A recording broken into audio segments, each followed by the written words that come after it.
What are we looking at today? Well, as always, you saw from the title, this is the Kansept Kryo designed by Kim Ning. I'm hoping that's how you pronounce it. I mean, it's not difficult, but this is a really nice knife. So we're just gonna go ahead, and that's about it. That's all I gotta say. It's a really nice knife, and we're gonna take a quick look at it. But before that, you know what to do. If you're watching my headphones, turn down the volume, because here comes a little bit of music.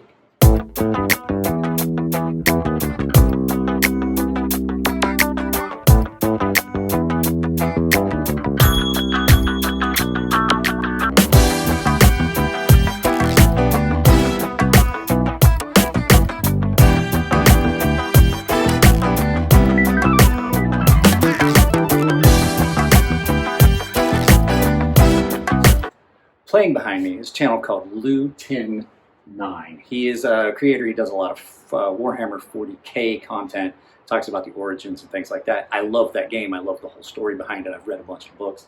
Kind of a science fiction geek. But that being said, we're going along with that whole thing. It's supporting channels you love, so can't do it monetarily. So I'm providing you with a link to his channel down below in the descriptions. Guys, this is the Kansept Kryo, and once again, it's something you're going to hear me say a lot of times. This came in from Jared over at Neeves Knives, which is something you're going to hear a lot because apparently Jared has a bunch more stuff he's going to send me so that we have content. Really, really like this knife. If you guys remember, I had the CIVIVI Riffle that came in from Jared, and I loved it. Got a 10 out of 10. Another knife that's getting a 10 out of 10. You guys are going to see a full review of the CIVIVI Brazen here in the next few days. The only reason I'm putting it off is I just really don't want to stop carrying that knife. But this is a knife that he sent me that just hits all the little wickets of what I would want a folding knife. It does some things better than the Riffle, actually. So 10 out of 10 again on this knife. Good materials, good execution, super, super nice knife. So without any further ado, guys, let's go ahead and we'll take this down. We'll meet up at the mat. We'll get some size. We'll get some specs. And we'll get some overall, stuff about the knife. And I'll meet you down there. All right, guys. Like I said, this is the Kansept Kryo. This is the black D2 version with the black bladed D2 version with the brown micarta. So we'll get into some size, specs, and things like that. So what you're looking at is an overall length of 8.08 inches. Blade length of 3.58 inches with a cutting length of 3.75 inches, done in a drop point D2 blade that is, according to their website, it is 0.15 blade thickness in inches. So we'll go ahead and we'll get this turned on, if I could just remember which button it is. Let's get this back down to inches. So in inches, we will go ahead and we'll do millimeters for some of you guys that like the millimeters. 0.13 is what I'm coming up with. So actually, no, I'm sorry. If I get up here further, 0.145, 147. So pretty close. So in millimeters, let's just go ahead and shift that over into millimeters. Millimeters, you're looking at 3.75 millimeters-ish on my calipers, which they're not a super expensive set, but they are pretty good. I've come in pretty close on stuff. So you're also looking at a handle length of 4.5 inches, so 4.5 inches, of brown micarta, which is done incredibly well. I really, really like this knife. I am torn as to whether I like this knife more than I like the Riffle. They're both very good. So, and with the weight, they've got listed a weight of 4.14 ounces. Basically, the reason I do this is because I can show you guys in non-freedom units. So, it's coming out at 4 ounces, so that's pretty close on that. So, in grams, for those of you that don't use freedom units, on the certified Nick Shabazz gem scale, is 113 grams. So it's not a real heavy knife. So let's go ahead and take a good look at it. This is a knife that is very similar in design, shape, and a lot of things to the CIVIVI Riffle. I think I find this one a little bit more comfortable. The only thing is the CIVIVI Riffle was a little thinner behind the edge. Let's just go ahead and do that while we're looking at it. Measure that behind the edge here. We'll go back to inches.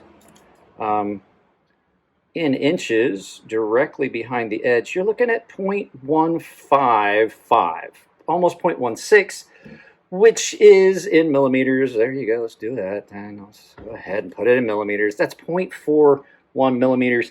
If I remember correctly, the riffle came in at 0.11, which doesn't seem like a lot, but it definitely did cut better than this. It just seemed a little bit more effortless. So hopefully I did say that correctly.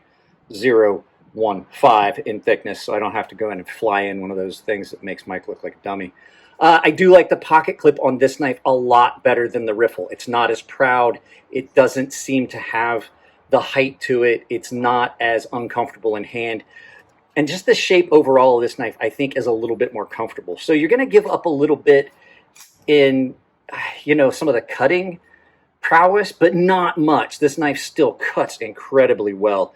And the blade looks almost like it's recurved, but if you look at it, that's straight. It's not recurved. It just has an optical illusion to it with this swept swept grind here on this full flat ground blade. A lot like the riffle, where it follows the lines of that aperture. Another knife with a really large aperture, which is part of the reason it is so light. Hardware and everything's all blacked out. Looks nice. Flipper tab, easy to access. Action on this is great. This was the first of the Kansept knives that I had actually tried. This is the one I pulled out, and I'm really impressed. So like I said, this knife was designed by, I'm not sure if it's a man or a woman, named Kim Ning, and they did a really good job on this. Like I said, I have never really handled a Kansept knife, but I do know that they were associated with Kaiser knives, and so you're seeing a lot of those things carry through, where there's a lot of the same machining quality and things like that. So I like the fact it is a liner lock, but it's not one of the liners that goes all the way down. The liner is set inside the handle material. I like that a lot because it just gives it a cleaner look when the liner is not running all the way down. You know what I'm saying? Where you say there's a lot of those knives where sometimes it's cool that you can see the liner and it's almost shadow boxed, but I think this one has a really nice clean look just because you can only see the liner in one position. Like I said, runs on ceramic bearings, large ceramic detent ball. No issues with blade centering or anything on this knife. It is just really done really well. And like I said, I'm a fan of micarta, and they did a really good job with this micarta. Zoom in and take a look. You can, oh, sorry about that. You can see the pattern in that micarta nice and clear, which is one of the nice things about micarta, is you get to see that pattern that's in it throughout, almost like carbon fiber. You get a pattern associated with that it looks nice. It's attractive. As far as cutting, this thing cuts really well, really comfortable. If you're trying to draw a cut like you're cutting through cardboard, and I know they say not to pull towards yourself, but everybody knows you cut like that. D2 is a really good all-around steel. I like the fact that they did put a coating on this because, as we all know, D2 is famous for its ability to oxidize in the case.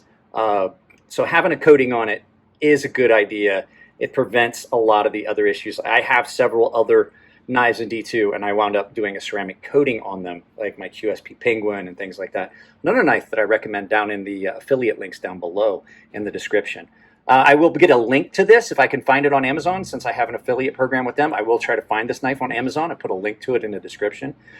But like I said, guys, overall, for the price you're paying, which we'll get into at the end in the final thoughts here in just a second, overall, for what you're paying, you're getting a lot of knife. And then always, these Kansept knives is sending packaging that even for a budget knife, it's like it's a pretty nice set of packaging that you're getting, that you're able to, if you're like me and you have knives that you like and you like to keep the cases, then their packaging is great. So yeah, overall, guys, I really do like this knife. I'm really digging these knives, especially with the couple that have come in with the riffle and the other ones that have these large apertures, because like I said, it does two things. It allows you another way of deployment besides the flipper tab, and it's adding to the lightness of the knife because you're removing all of that material. And I think some of these knives, I need to get a lighter backdrop. Maybe we'll break out for some of these darker knives. Maybe we'll break back out the Chris Reeves towel. So, all right, guys, with that being said, not much to say about it. The only thing I did find with this knife, one thing, not the height of the pocket clip. It's another one of those knives the pocket clip wiggles around a little bit. And it just happens to be, I happen to like knives that have like a 3-point connection because it gives it a little bit more stability. I don't know if it's just the narrowness of it or what, but it does wiggle around a little bit. Can I get over that? Yeah, absolutely. As a matter of fact, I took the pocket clip off of this a couple times and carried it without the pocket clip, and it was really comfortable that way. So, all right, guys, let's meet up and we'll have some final thoughts, and I'll give you the price. So yeah, guys, just some final thoughts. Great knife. I found this knife on Blade HQ for the price point. Let me write it down. It was $56 when I saw it. This specific one was like $56. Not at all expensive, and it's a great knife. Like I said, I would like to have D2. If I'm going to have D2, I'd like to have it coated, so they did a really good job about it. Like I said, only one thing I could really find wrong with this knife was the pocket clip wiggles a little bit, which in the big scope of things doesn't really matter because, like I said, I carried it a couple times without the pocket clip, and it was great. I just stuck it in my pocket like a traditional. Something I didn't mention, there is a little pin back here. So if you want to have a lanyard on this, you can wrap a lanyard around it. It's far enough back that if you've got your lanyard on there tight, it's not going to cut your cord or whatever you're using for your lanyard.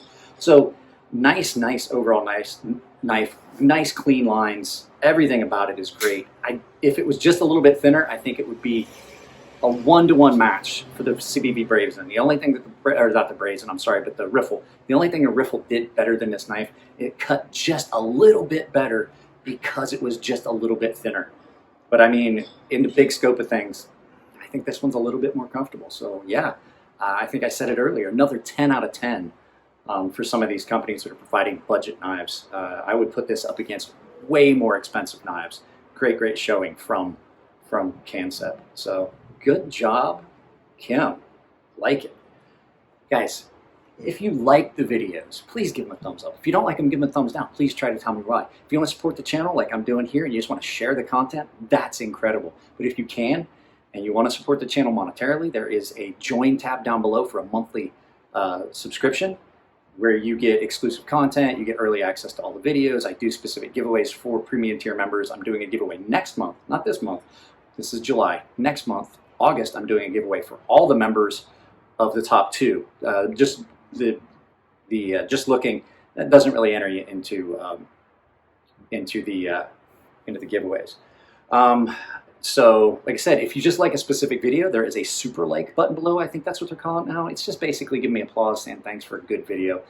Other than that, guys, there's a whole list of things down below that I have found, all the tools and things like that I use. I have them listed down below so you have access to them through Amazon, and anything you purchase through those links then does support the channel. So use the affiliate links. I also have affiliate links for shirts at Ember Shirt Co. I have affiliate links for Olight and Survival Frog. So any of those things that you want, if you want to look for flashlights, use those affiliate links. That's pretty much it, guys. I love you all. Be good to each other in the comment section. If your birthday, happy birthday. If it's your birthday, happy birthday, I should say. And I will see you guys in the next video. But don't forget, follow the stuff in the corners, and here come the current members that are supporting the channel, scrolling up past you.